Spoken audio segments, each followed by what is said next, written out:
A few weeks ago, I shared a video about how you can link your passport to your eVisa. And some people have asked me, is this true? Did a home office tell us to do this? And I was like, see, if you check the government website, it's clearly stated there that you should link your travel documents, including your passport, to your eVisa. I'm so happy that the home office has sent this message, and hopefully you will receive your own message. It reads that, hello, your biometric residence permit, BRP reference ending, I'm going to blur that part, is being replaced with an eVisa. If you haven't already, search online immigration status on gov.uk to find out how to create a UKVI account and access your eVisa. I did my own like 4 months ago, and I actually received the email that says that I can now view my eVisa. I've been able to view my eVisa since then. But actually, this email just came in recently, and I felt I should share this with you. It's saying that if you already have a UKVI account, please update your travel documents and personal information. Search update your account on gov.uk for details. Hopefully you receive a text message like this from the home office that says you should update your travel documents and personal information. I'm going to show you how to update your travel documents. I'm going to link my passport to my eVisa. If you're meeting me for the first time, my name is Cynthia. I share information that will help your transition abroad to be as smooth as possible. I share information about settling, working, or studying in the UK. If you're interested in settling in the UK, working in the UK, then you need to subscribe to this channel. Hit the notification bell so that each time I drop a new video, you know it's time to watch Cynthia Academy. And to my returning subscribers, thank you so much for your love and support. And without wasting time, let's go to this tutorial about the step-by-step process of how to do this. You can do it yourself. You don't need to pay anybody to do it for you. Google gov.uk. Then when you open the website, under the search bar, put in update your account. Now, when you do that and search, you would see this first link here, update your UK visas and immigration account details. That's what you're going to click on. Now, once you've clicked on it, this page opens. So you can see it has an overview of what to expect from this page. It says that you can use this if you have changed your mobile phone number, email address, name, identity document, home address, postal address. It also says you can correct your date of birth, add an extra nationality, add an extra identity document, change your photograph, give someone else access to your Visa account. So it also states those people who have a UKVI account. Now we are just going to try to update our records here. I want to update my records with that of my passport so that it's easy for me to travel. If you don't do it, you might experience delays at the borders. I don't want to be stuck outside. Now I'll just click on sign into your UKVI account. Now by clicking on this page will open. Now it says update your UK visas and immigration account details, and then you just scroll down just to confirm that this is what you want to do and click on sign in. Now it says, what identity document did you use when you created your account? I use my biometric residence permit to do it. So I just click on biometric residence card or permit and click on continue. It says, what is your biometric residence card or permit number? So right under this place, I will just put in my card number. Make sure I don't make any mistake. Yeah. And then after I've included my card number, I have to provide my date of birth. And that's what I'm going to do here, day, month, and year.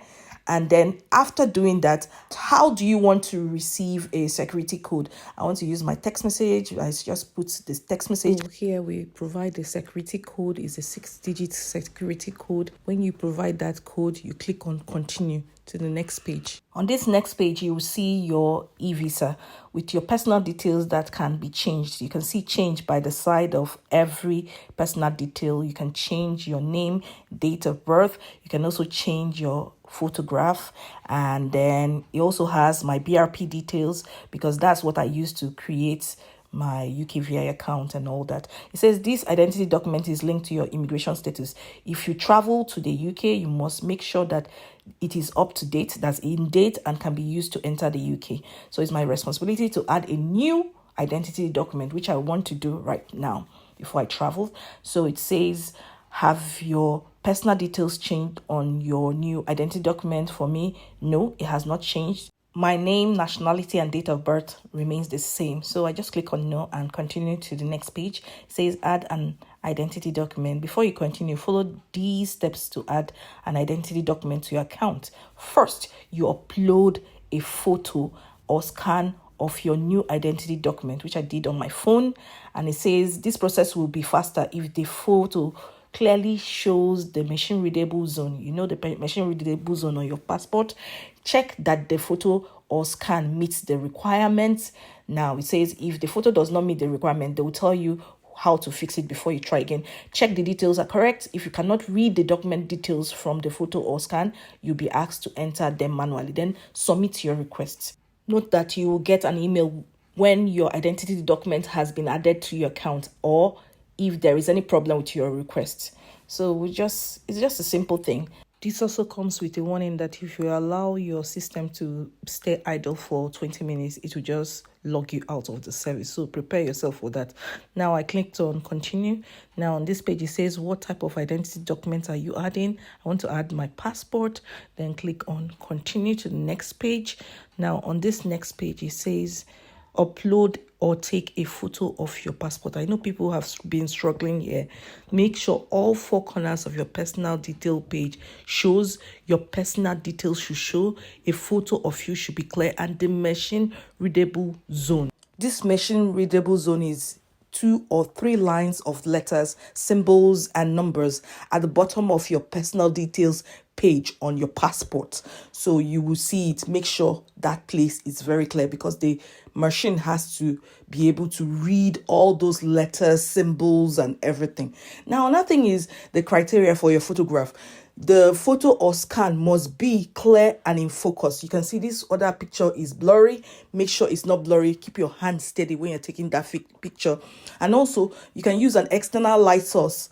Make sure your room is well lit when taking this photo because it determines whether the machine will be able to capture it. Also, check out my video about how to replace your BRP with your eVISA if you have not done so.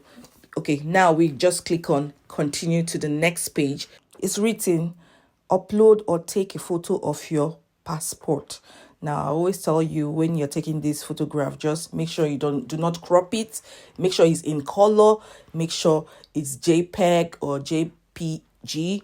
And make sure it's not altered, no filter. It should be original, not a screenshot or a photocopy. So these are some of the things that would make them not be able to upload or update your passport on your eVisa. So just be careful about all these things and make sure it's horizontal landscape, not vertical. I took the photo on my phone, then I transferred it to my laptop through email, and then I uploaded it, chose the file and uploaded it, then click on continue to the next page. Now, on this particular next page, it took a while for it to be able to retrieve my data, but it says your photo meets the requirement. I didn't want to do this again. Seriously, I did not want to repeat this process, but my passport showed and I was so happy. So I click on continue to the next page. It says check before you continue. So this is where you have to check all the details of your document to make sure it's correct. And if there's any part that is not correct, change it. It is so important that you change it. When you scroll down, you will see this message. It says you will not be able to change your answers once you submit and continue. So make sure everything is correct. And then the next thing you're going to do is to submit and continue to the next page. Now, once you're on this next page, it's going to take a while for you to generate the form. And finally, I was so happy when I saw this. Your update request has been sent. We have sent you an email confirming we received your request. What happens next? We will email you again when your identity document has been added to your UK visas and immigration account, or to let you know if there's a problem. Once your account has been updated, you will need to use your new identity document details to sign in. You will also be able to travel with all identity documents that are registered to your account as long as they meet the rules on entering the UK. Make sure you have your BRP, your passport. If you have more than one passport, make sure you add them to your eVisa before you leave the country so that you don't have problem coming in. Now we click on back to account details because I want to see if it has been added. Remember, this is my eVisa. This is what it looks like. And then you can see my full name. And yeah, so you can see that. That's my passport there. That's my BRP. So if you add a new document, it just be added on top of what is existing there. So I opened my email and you can see I received this email. Your update request has been received. 2017 when I did it. But yeah, in 1 minute time, it says your update request has been accepted. If you're going to travel, I'll suggest that you do it way ahead of time, many days or weeks before you travel, so that if there's any delay, you will not be affected negatively. It took me 1 minute to get my eVisa, but for some others, it's taking them 4 weeks. In case there's any delay, prepare yourself. Now let's just try to log into my account using my BRP details, because that was what I used to create the first account. So under this place where you can have access to view your eVisa, I'll click on start now and I put in all my details. My BRP number, my date of birth is saying the details entered do not match our records. So you can't log in with your BRP details anymore. You have to use the new details, travel documents that you use. That's my passport, to be able to have access to my eVisa. And so let's just do it now. What identity document did you use when you created the account? I'll say it's my passport. Read what it says there. It says if you have updated your identity documents since you applied, you must use the details of the updated documents to sign in. So do not just use your BRP this time around. You have to use your passport. I have to use my passport because I use my passport. Now to the next page, it says, what is your passport number? As usual, this time around, I'll provide my passport number. And what is your date of birth? So I provide my day, month, and year of birth. How do you want to receive a security code? I want to be sent a text message, and then once you check your phone and they provide you with a 6-digit security code, you put it in here. It will take a while for the system to just update. You will see your eVisa at the end. Just note that you have to use your passport details to log into your eVisa, as well as when you want to update your records. Thank you so much for watching. Please share this video with your family and friends so that they don't miss out on this. I don't want anybody to get stuck at the borders because they didn't link their passports to their eVisa. Many people don't know they need to do this now. Take care of yourself. Bye-bye.